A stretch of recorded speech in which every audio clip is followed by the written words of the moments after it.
Hello everyone, welcome to my channel. I hope everyone is having a wonderful day. For nearly 2 weeks, the golden glow of Good Morning America had a curious shadow, a Michael Strahan-sized absence that no one could quite explain.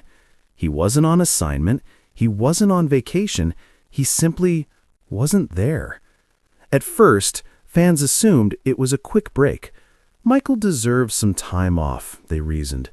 The easy smile and larger-than-life energy Strahan brought to the studio every morning could wear anyone out.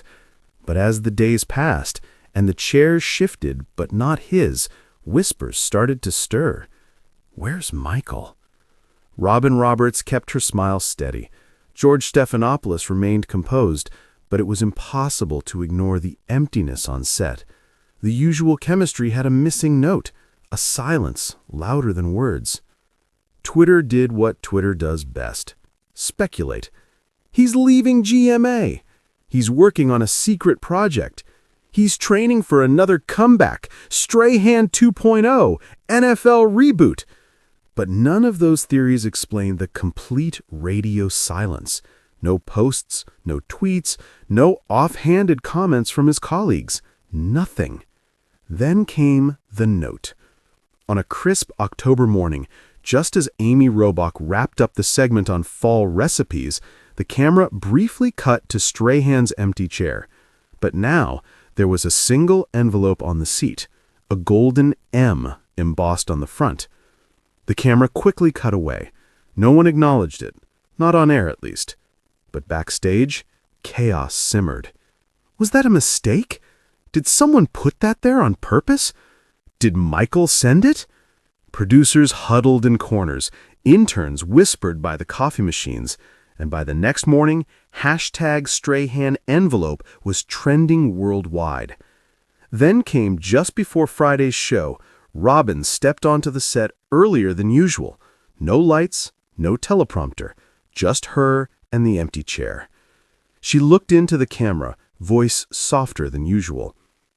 We've been getting a lot of questions, and while Michael's a private person in many ways, we know how much he means to all of you, to us. This morning, with his blessing, we want to share a bit of the story. She reached into her blazer and pulled out the envelope. It wasn't props. It wasn't a game. Michael been spending time away, not for work, but for something far more important. She unfolded the letter. The paper was simple, handwritten, his unmistakable scrawl across it. Sometimes life reminds you to slow down. My mom, Margaret, hasn't been doing well, and when the strongest person you've ever known starts to need you, you go. No cameras, no scripts, just love. I'll be back soon. Just needed to be a son for a while. The studio fell quiet. For a show built on energy, news, and relentless motion, the moment was still. Tears shimmered in Robin's eyes. George reached over and gave the empty chair a tap. The internet, usually a storm of hot takes and rumors, shifted tone. Thousands shared stories of stepping away from work to care for loved ones. Former teammates from the NFL sent love.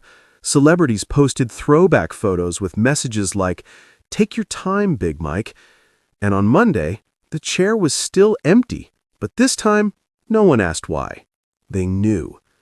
And then 1 week later, with no warning, Michael Strahan walked onto the set mid-show holding 2 cups of coffee and wearing a smile that could light up all of Times Square. The studio erupted. Robin practically leapt out of her seat. "You're back!" Strahan laughed.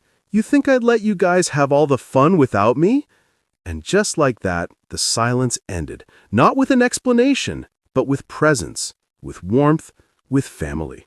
Because sometimes, even in the fast-paced world of morning television, the most powerful message is the one you don't say at all.